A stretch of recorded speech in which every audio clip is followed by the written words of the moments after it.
本节目由北欧豪华旗舰型轿车沃尔沃 S90 独家冠名播出。中央广播电视总台，现在我们是在日本的东京，现场直播第32届夏季奥运会的开幕式。库玛桑，我是一个非常热爱冷气的人。夏天的时候，如果没有冷气，我会变得很烦躁。所以，当我知道你的新国立竞技场没有装冷气的时候呢，我可能会忍不住求你装冷气。这个事情已经过了很多年了，你现在会想要把冷气装上去吗？いやいや、僕自身が閉じた部屋の中でエアコンであんまり冷えすぎるのはあんま好きじゃないので僕が風に吹かれてるのが好きなんで、だからここでもテラスが広くあって。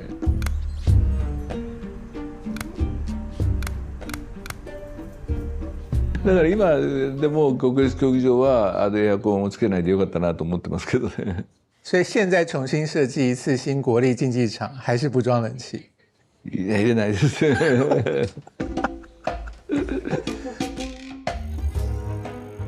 一般的民众他们看到的每一个体育馆，可能都无法分辨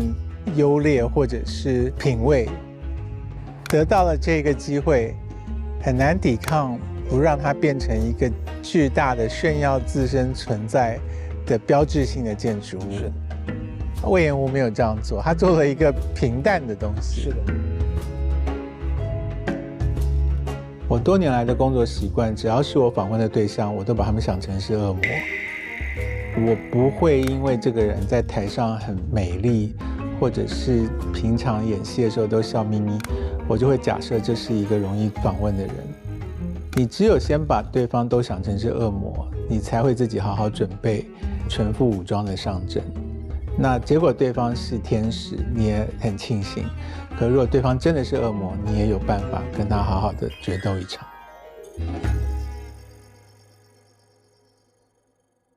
建筑师这样子的人，未必是把建筑物当成是作品。我们判断的标准大概就是这个人在做这个东西出来之后，有没有想要留下签名。如果他做完一个东西，就会有一个欲望要让见到的人、用到的人都认得出来，那就是他的签名，那就是作品。相对而言，隈研吾在建筑师里面呢，就有兴趣留下签名，然后那个签名是让你觉得，哦，他有在乎我们这个地方的人，我们这个地方的竹子，我们这个地方的木材，我看见了，然后我没有想到我们这个地方的木材能够被用在高楼大厦，他用了。那这些都是他的签名，以及他的企图，以及你所感受到你们的连结，这会使得一个建筑师特别。最大的，是的，隈研吾最大的作品。对，这个是我们应该是公司里面规模最大的，然后应该也是知名度最高的一个作品之一了。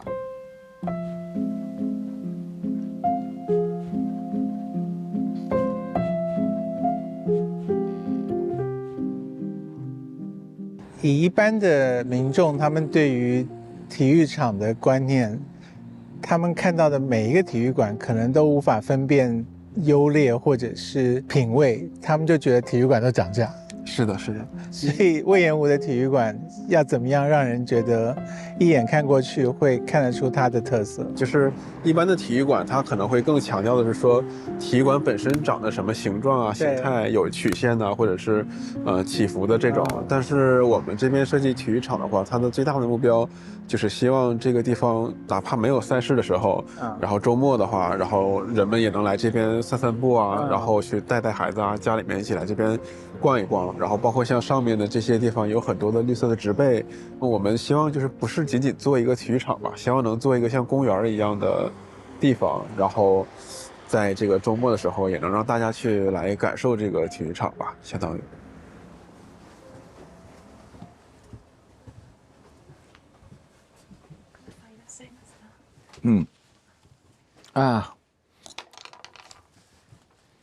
库玛桑。どうも。I'm Tsai. So nice to meet you. Nice to meet you. Thank you for coming. Thank you for giving me the chance to visit where you work. So you you always work here. Yes, yes, this messy small space. It's like your intention. You want to be surrounded by books or your work. Yes. I want to have many books just besides me. So it's always stimulating. I see. So 他办公室非常小，小到他在里面我就进不去，你就想象是一个电话亭就可以了。我有问了他，他说他喜欢被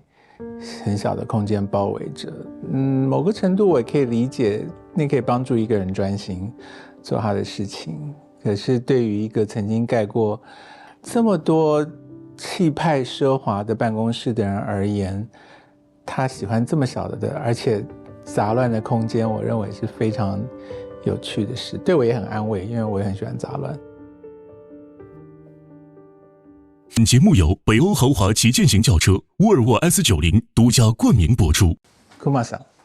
非常高兴能够见到你。据我所知，你在哥伦比亚担任访问学者的时候，那时候大概才30岁左右，就已经写了2本书来批评当时世界上的当代建筑。你那时候有没有想过，你作为一个学建筑的人，一开始就批评别人的作品，会不会使你自己处于一个很为难的状态？就是被批评的人是不会喜欢这件事情的。ちょうどコロンビア大学にいた頃っていうのは、僕は本を書く時間はあったんですけど、建築の設計の仕事は一切なくて、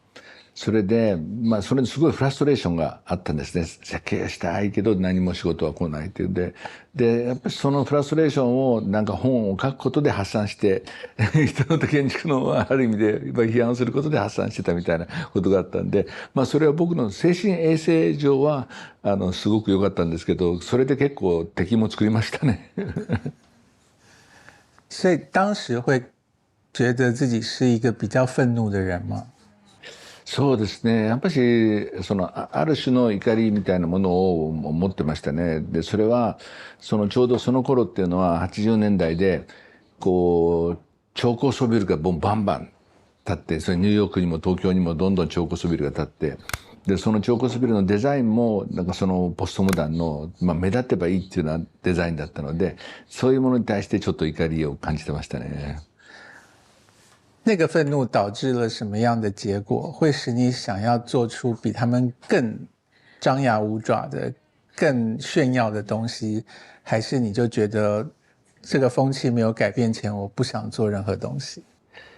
ちょうどそのニューヨークから戻ってきて、その時東京は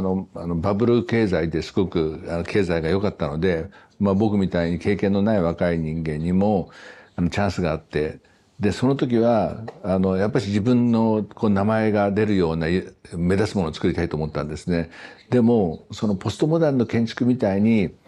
なんか昔の様式をただコピーする目立ち方じゃなくて、もっと破壊的なもう目立ち方みたいな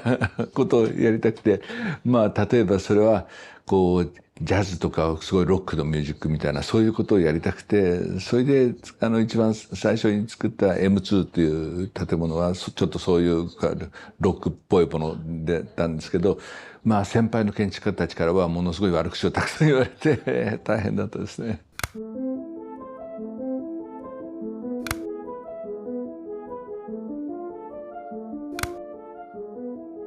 你现在会希望 N2 永遠消失不見吗？いや、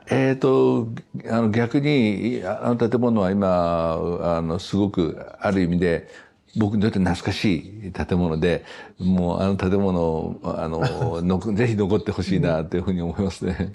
在做出 N2 的时候，是不是引起大家的討論就是你要的？いやあそこまでいろんな人から悪口を言われるとは思わなかったですね。だから僕はその先輩たちの建築に対する批判をやりたいとは思ったけれども、あそこまで大きな世の中でいろんなリアクションがあるっていうふうには思わなかったですね。有的人会因为一开始就走上了一条引起大家批评的路，而从此变成了一个希望一直走这个风格来让大家不断的注意到自己的建筑师。你当时没有那样想？僕はやっぱしその自分自身もなんか変わろうと思ったんですけど、それが自分が思う以前にちょうどバブル経済っていうその経済がもう突然弾けてしまって、それで東京の仕事が全部キャンセルされたんですね。それで東京の仕事がないからその地方の旅を始めて、日本のいろんな田舎、行ったことのないいろんな田舎を旅して、それで、その田舎で小さな建物を作り始めるんですけど、その自分が変わろうとする以前に状況が変わってしまったので、やっぱり変わらざるを得なくなったっていう感じがありますね。库马桑，你是否有想过，如果当时 M2 这个作品得到了大家的好评，你会变成一个完全不一样的建筑师吗？そうね、M2 が評価されてで、それから東京のすごい経済がそのまま続いていたらば、多分僕は少し違う建築家になったかもしれないですね。库马桑，你在去纽约之前，你曾经在一个公司里面画了6年的图，是这样吗？ニューヨークに行かれる前に、僕の、友達、同級生とかは、もうそういう会社に勤めてやるのは、もうバカバカしいって言って、自分でみんな設計を始めたんですね。でも僕はね、その時も僕はひねくれてたので、やっぱしそういう会社で学ぶことも結構意味があるんじゃないかと思ったんですね。だから、あえてほとんどの友達は一人で始めたんだけど、僕だけは会社で図面を6年間描いたので、それも今に至ってみるとすごい貴重な体験をしたし、それからそういう会社にいると、逆にいろんな経験のある、いわゆる経験のあるおじさんたちからいろんなことを教わったので、それも今から見るとすごい役に立ってますね。是因为知道未来你会做自己的作品，这个想法支撑你去做这些重复的事吗？その6年間は、やっぱり建築っていうのは、い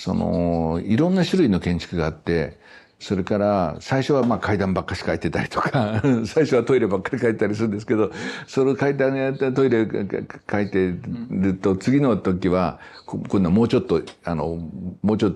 他の面白いスペースの図面を描かせてくれたりとか、6年間どんどん自分が成長していけたから、その時は繰り返して退屈だとは思いませんでしたね。僕は長距離走者だって、長距離、要するに短距離ランナー、100メーター走ったらそれで終わりじゃなくて、やっぱりその時辛くてもね、やっぱり長い距離を自分はこれから走っていくんだっていう気持ちでやるってことが一番人間に大事だと思いますね。如果现在的一个年轻的人，他学完建筑以后，他怎么样都找不到机会开始去盖他的第一个作品，你觉得他可以怎么做吗？僕はね、バブル経済の時っていうのは、大体、そういうバブル経済に元気な会社の依頼だけなんですよ。その時元気だったのは、アパレル、ファッションの会社とか、不動産の会社とかの依頼だけど、それは、そういう人が元気じゃなかったら、今度は、他の仕事がきっと世の中建築ではあると思うんですよね。だからバブルが弾けて、僕が地方で仕事した時は、最初の仕事は公衆便所。で、田舎の小さな公衆便所で。そういう仕事を必ずね、やっぱし、建築を建てたい人は世界中にいるから、僕は、経済が良くなくて仕事がなくても絶対悲観することはないと思いますね。库马桑从小心中有浮现过任何一个具体的人，是一直会想说那个人就是我想要变成的人，有这样的人吗？そうね。僕はやっぱしね、本当に小さい頃建築家になりたい前は、その動物が大好きだったんですね。猫とかが大好きだったんで、動物のお医者さん、獣医さんになりたかったんですね。で、獣医さんの中でも一番なりたかったのは、動物と言葉を喋る獣医さんの話が、ドリトル先生っていうのが大好きで、ああいうふうに動物の言葉が喋るお医者さんになりたいなって子供の時はずっと思ってた。でも建築が、まあ、10歳の時にその時東京のオリンピックの建物を見て建築家になりたいと思って、まあ、その時はまずそのオリンピックの設計をした丹下健三っていう建築家がいて、ああいう人になりたいなっていうふうにその時は思いましたけど、でもそれもね、だんだんその丹下先生の建物がね、昔だんだんそれほど好きじゃなくなってきてね。それで今度はその後はまあ時々であんまりこの人になりたいっていうふうには思わなくなりましたね。我想这个也是如同刚才我们所讲的那一件事情，就是偶像也是用来支撑某一段时间的人生，等到那段人生过了以后，这个偶像就完成他在我们人生中的任务了。そうですね。やっぱりその時みんな永遠のアイドルってはいないかもしれない。その時々に支えられて人間は生きてるもんかもしれないですね。你有常常遇到把你当成偶像的人吗？よくね、それは手紙もらったり、僕の建築好きでだとか、僕みたいな建築作りたいから建築家になりたいって小学生から手紙とかいっぱい来ますね。でもそれはまあすごく嬉しいですね。僕自身がその小学校4年生の時に丹下先生の建物を見て建築家になりたいと思ったから、自分もそういう影響をいろんな子供たちに与えることができたら嬉しいなと思いますね。所以如果有人碰到了你，跟你说我想要成为库马さん，你会怎么回答他？そしたらねどうやったら建築家になりますか、熊さんみたいな建築家になりますかってよく質問が来るんですけど、その時僕が答えてるのは、やっぱし、ね、建築のこと勉強してても建築家になれないよ。やっぱしいろんな世の中のことを知ることがまず大事だから、まずいろんな旅をしなさい。いろんなところに行っていろんな人に会うってことが一番大事だよっていうふうに答えるんですよね。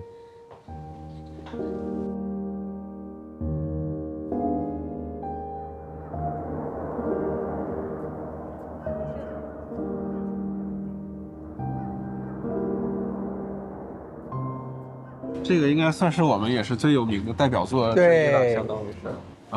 它不是一个铁的结构，然后加了木头。不是，它这个本身就是一个通过这样的一个木头支撑起来的一个东西，所以这个是它最有意思的一个地方。就是很多人认为它这个只是装饰嘛，但它并不仅仅是一个装饰，它是一个结构本身能让这个建筑就是从内到外吧都很有意思的一个方法。那我们现在所看到的这些剥落，这些是你们期待的吗？这些反正不能说期待吧，我们能预知到说它以后会这样，当初就容许这样。对，然后但是他也会觉得这可能也是一个比较有意思的一个变化吧，相当于就是会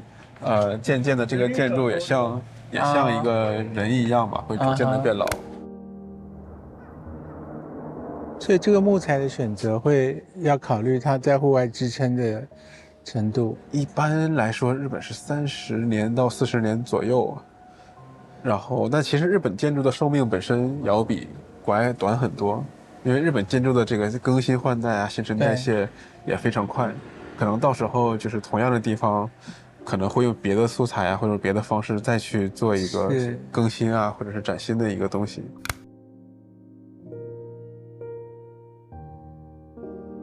其实所谓的维系30年这件事情，以日本一般的建筑物而言，它的寿命也就到了。是的，这个一直影响着这个日本的一个建筑界、建筑设计，就是他认为建筑并不是一个永恒的东西，它是一样有寿命的。然后怎么去积极的或者是去正向的去看待这个寿命这个事情，也让他在这个设计上有很多新的尝试和创新。隈研吾做了一些建筑物，用了有生命期限的材料，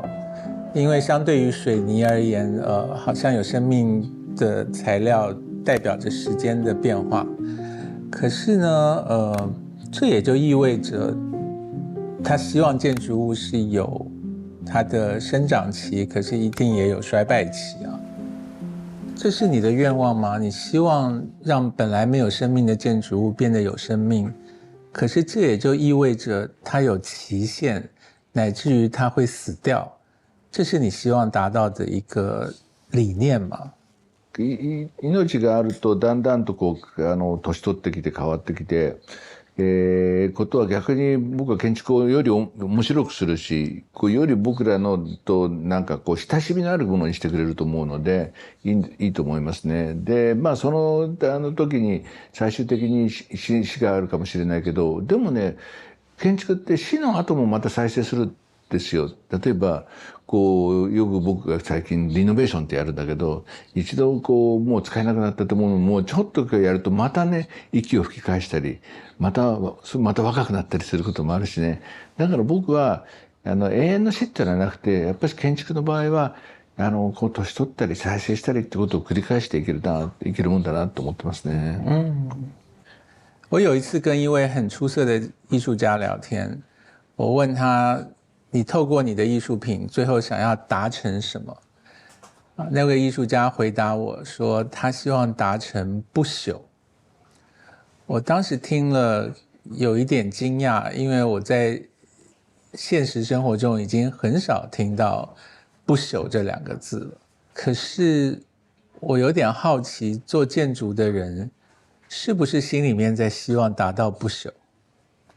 いや僕はね、建築物自身はどんどんこう変化するし朽ちていくし、それはねそんなに建築にとって必要永遠なんてことはもともと無理だと思ってるんですよ。で僕はでも逆にやっぱし僕らが何か仕事をしたっ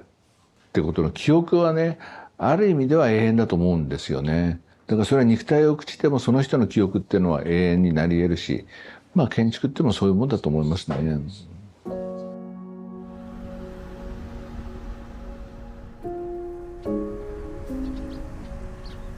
作为一个建筑师，很难抵抗不让它变成一个极为巨大的炫耀自身存在的标志性的建筑物。是的。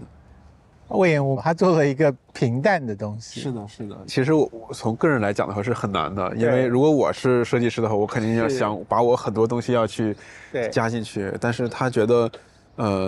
毕竟体育场这样一个东西，真正的主角其实是就是运动员和每个国民自身嘛。那么包括像用的很多材料，像您看到很多这个木头的这样的一些材料，它是来自于日本各个地方的就是从冲绳到北海道每个地方的木材，其实我们都有用到过。然后真的是希望无论是日本哪里来的人，在这边都能找到有一些归属感他是希望把自己的名字能尽量的压低，而让把这个体育馆更多的去还原给大家。有的电影导演拍了电影以后，他会跑到电影院里面去偷听观众怎么看他的电影的反应。你盖好一个房子以后，你会跑去那个房子里面偷听使用这个房子的人有什么反应吗？お忍びで自分が作った建物に後で行くことは結構好きなんですね。で後で行くと作った時に分からなかった人の流れとか人の使い方を見ることができるので、好きなんですけど、でも知っ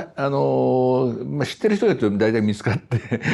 見つかっちゃう。それで見つかってその人から最近どんな感じですかってその人の話を聞くのもすごく面白いですね。だからお忍びで行くのも楽しいし、その建物の人と一緒に建物を見るのも楽しい。どっちも楽しい。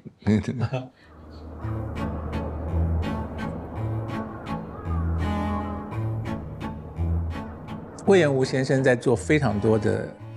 建筑物，所以他可以忙到，据我知道是1个小时要开3、4个会，每个会议可能只有10分钟就必须要解决。这个工作节奏是库玛桑觉得满意的吗？你会觉得你也掉进了一个必须要一直做更多的这个轨道吗？で僕にとってはその一個の打ち合わせが短くてもでもたくさんの人に打ち合わせするのが好きなんですね。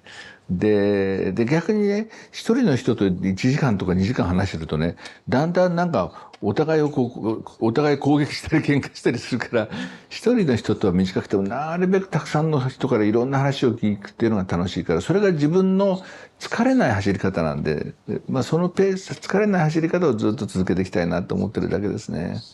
你现在还是处于你自己觉得工作太多的状况吗？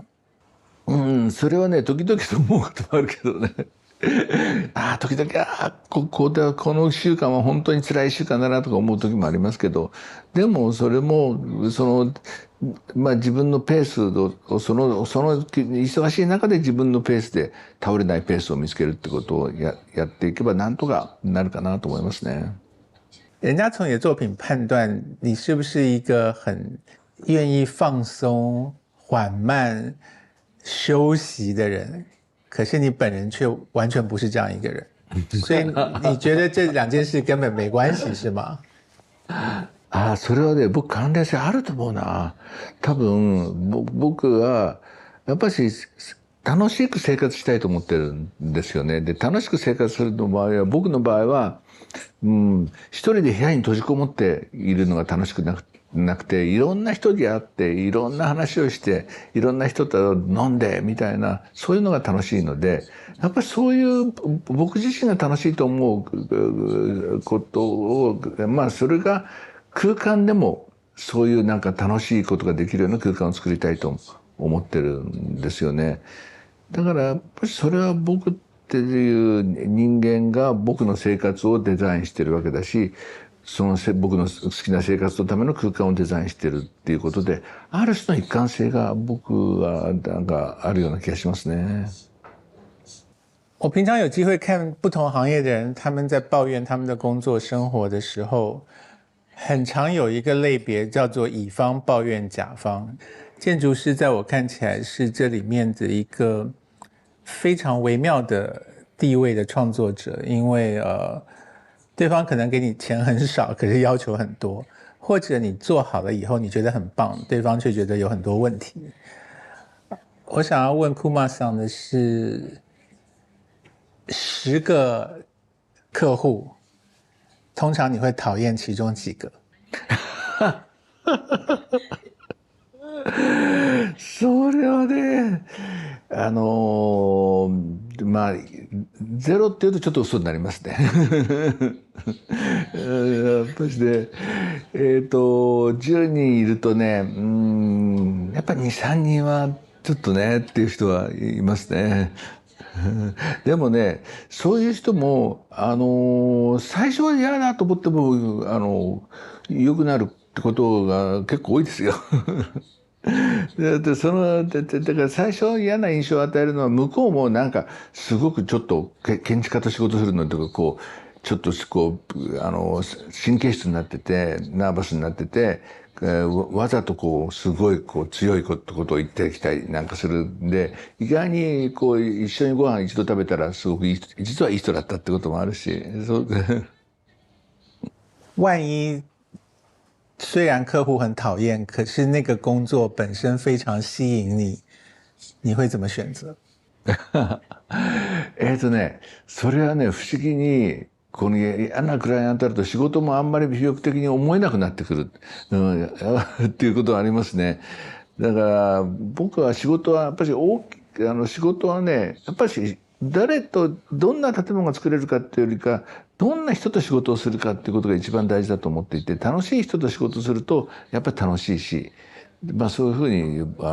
僕の長年の経験でやっぱりそういうふうに思いますね。如果是一个你很喜欢的构想，可是会使你的公司赔钱，你还愿意做吗？赤字になってしまう仕事でも面白い人と面白い仕事ができたらやりますね。それは僕ら赤字になる仕事実はすごく多い。まあ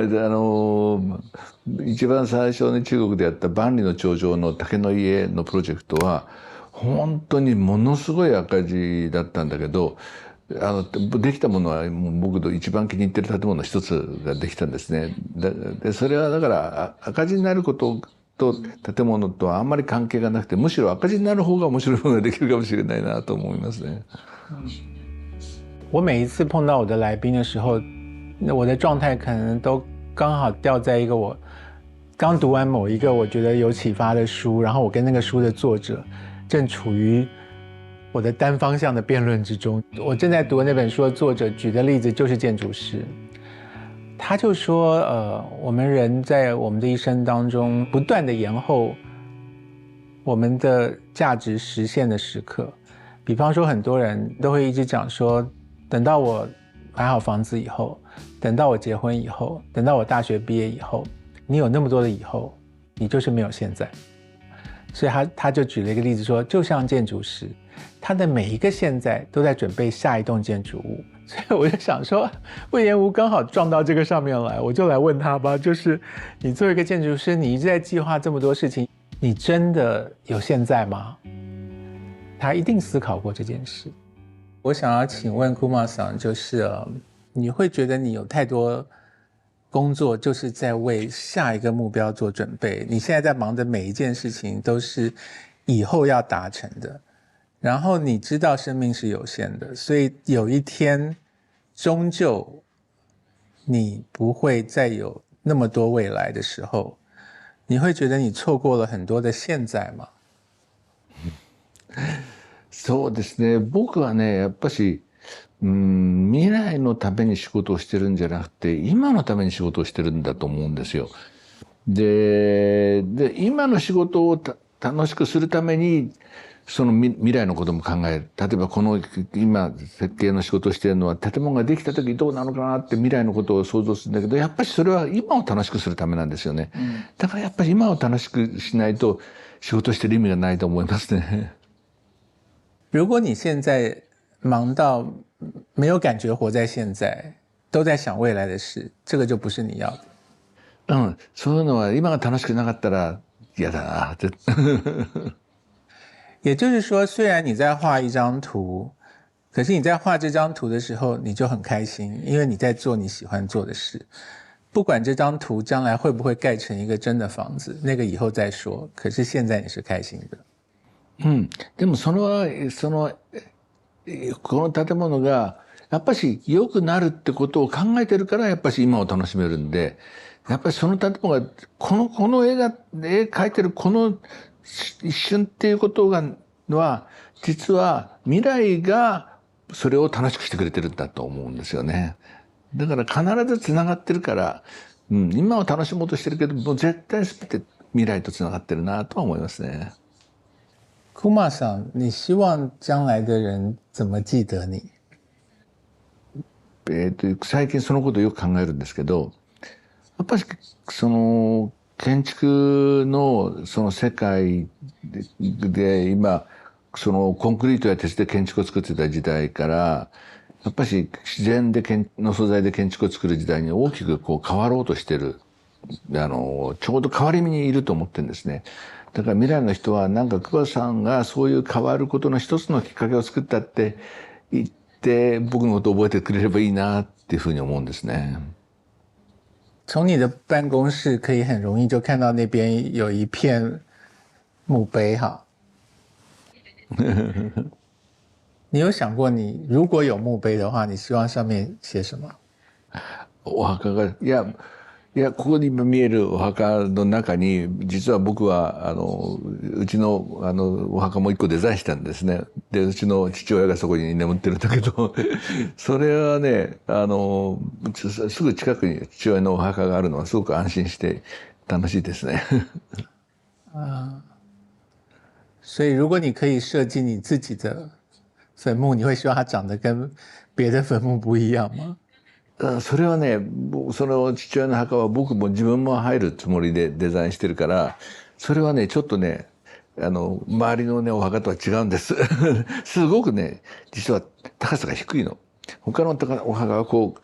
う高いんですね。だけど僕のその熊家のお墓はすごくこう低くてちょっと違うので、それは結構ね自分でも気に入ってるデザインなんですよ。上面需要写一句话吗？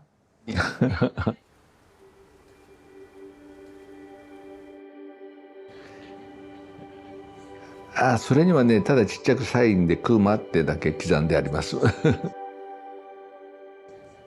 好，谢谢库玛桑接受我的访问。どうもありがとうございました。ありがとうございました。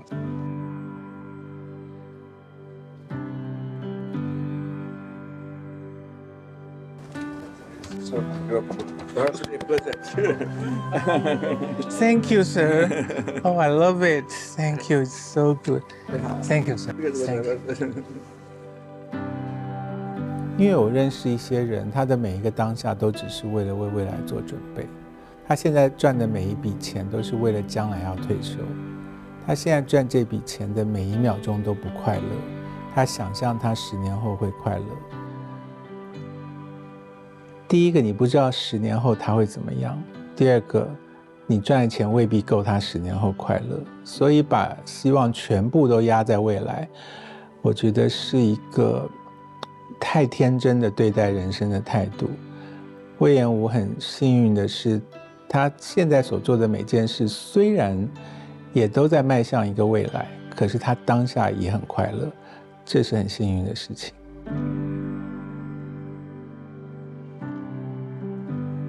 更多节目精彩内容尽在新浪娱乐、新浪综艺、上知乎搜众生和知乎答主一起热聊节目话题。做完这些访谈后，我就在想说，这当中有没有什么我自己访完以后对我自己作为一个人有启发的东西？然后到了后来，我就越来越觉得，我访谈的时候想要得到看这个节目的人跟我一样处于某一种困惑当中，然后能够被安慰到、被鼓励到、被验证一些立场跟原则。我比较在乎的是，就算看节目的人完全不知道隈研吾是谁，他是否能够收到一个东西，是他在接下来的生活里好过一点的。我觉得我以前的访谈比较在乎你会不会变成一个比较好的人。我现在觉悟到这事情很虚。我现在比较在乎的是，你看完一个访谈以后，你会不会变成一个比较好过的人？问隈研吾的这几个问题，我都希望让听的人觉得好过一点。他没有一些太高贵的回答，他的回答就派得上用场，这给我很大的安慰。